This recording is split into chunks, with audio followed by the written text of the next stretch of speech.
my fans, the people who love me, who support me. They've been, oh, I cried. They've been there with me from the beginning until now. So I'm happy.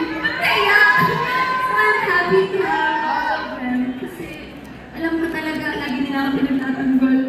And they support and never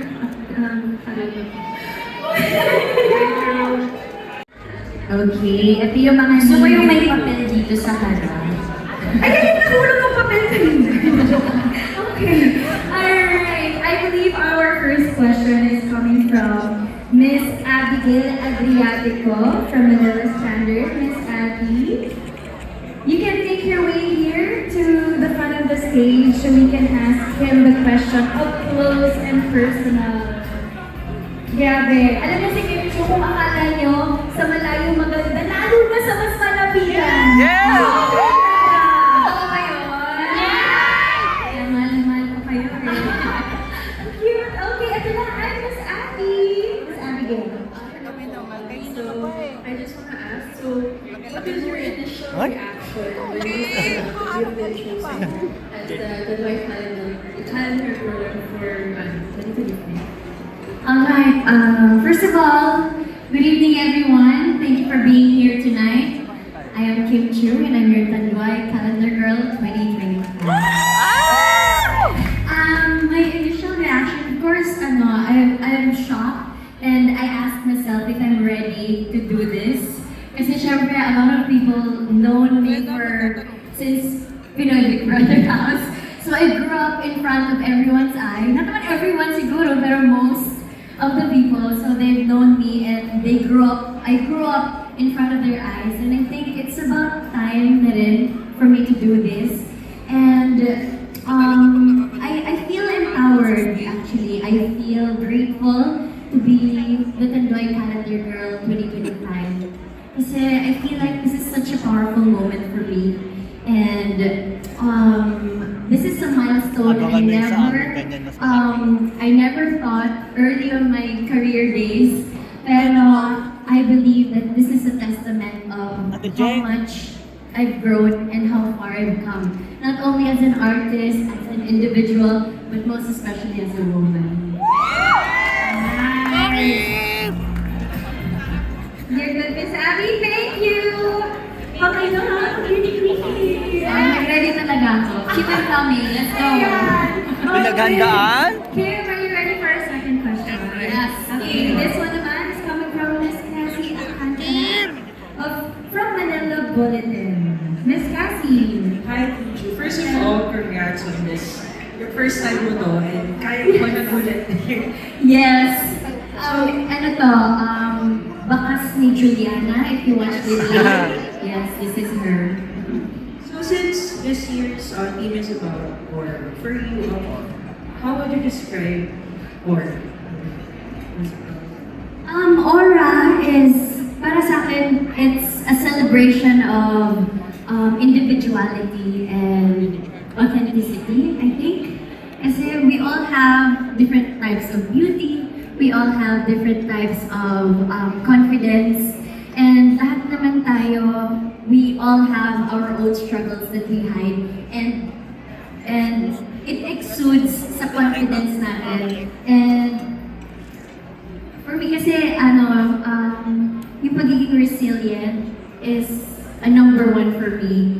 Kasi no matter what life throws you, you end up standing up. So I'm here, despite all the challenges that I've faced. I'm here in front of everyone else, smiling, standing as your Tanduay Calendar Girl. So isa to sa mga bagay na I never thought I would be doing in my career. Kaya this is such a big step for me, and I'm very proud to be here in front of you. Yeah! Strong aura. Follow-up question.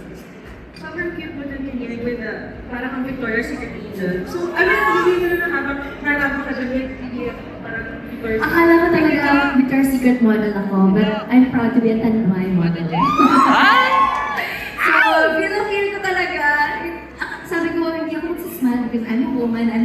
No, we all have different types of explanation of what a woman is. And that's who I am. I want to just enjoy every step of my journey that I'm experiencing right now. And I'm very lucky to experience all of this sa buhay ko, sa career ko, and with everything that's happening to me right now. Congratulations. Thank you so much.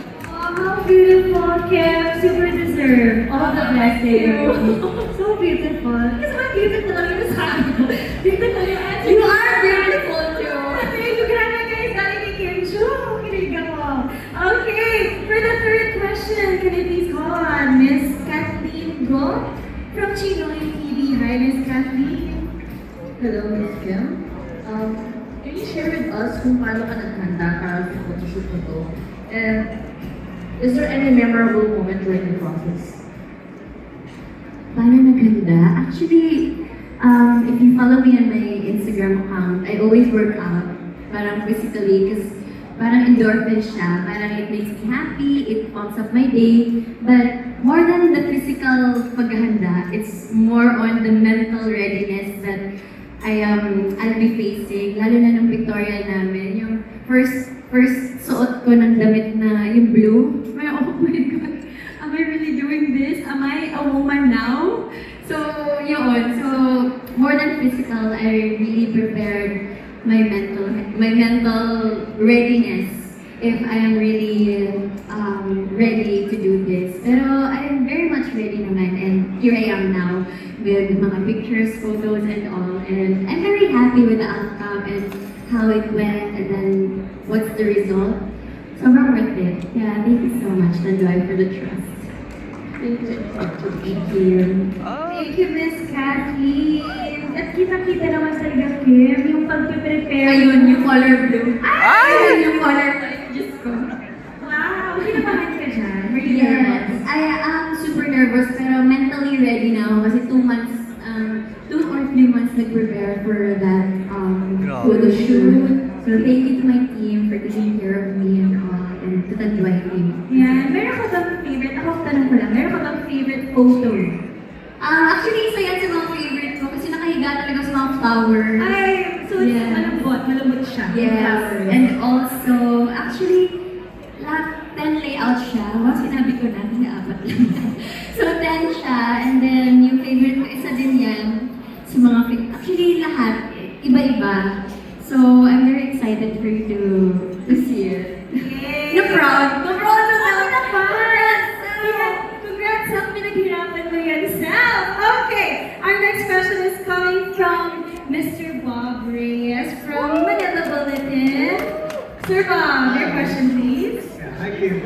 You mentioned about empowerment. I'm here. Okay, so you mentioned about empowerment, and women look up to you as their role model. So, and what would be your message to them? To all the women who look up to me. Yeah, role model. To all the women out there, I think this is a reminder that there's no dream that is too big, no milestone that is too far. And may saying nga sila na success is not just about where you've been, but where you're willing to go.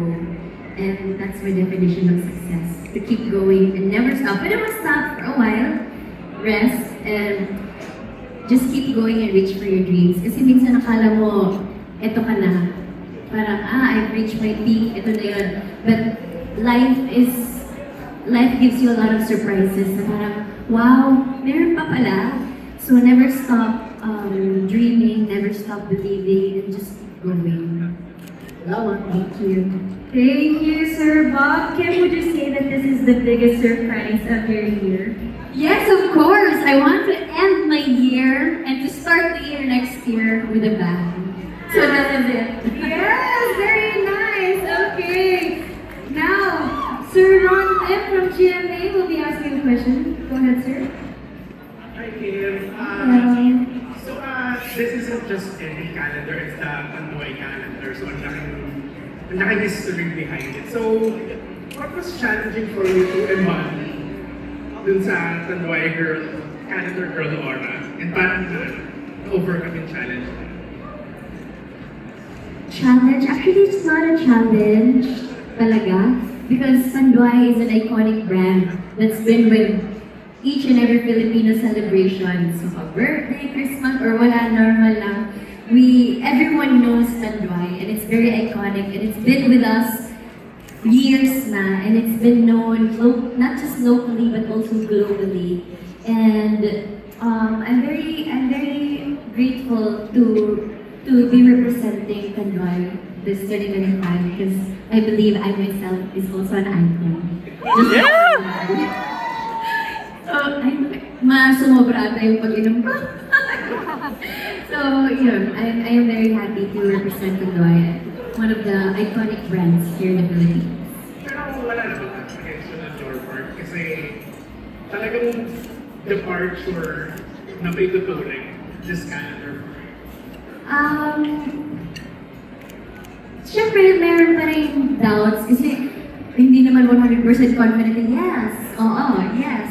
Siyempre, the people on social media, they have a lot of comments, good, bad, or anything. Everyone's valid with their opinions. Pero I am just very happy that my supporters, my fans, the people who love me, who support me, they've been cry. They've been there with me from the beginning until now. So I'm happy to have all of them. Kasi alam ko talaga, lagi nila ako pinagtatanong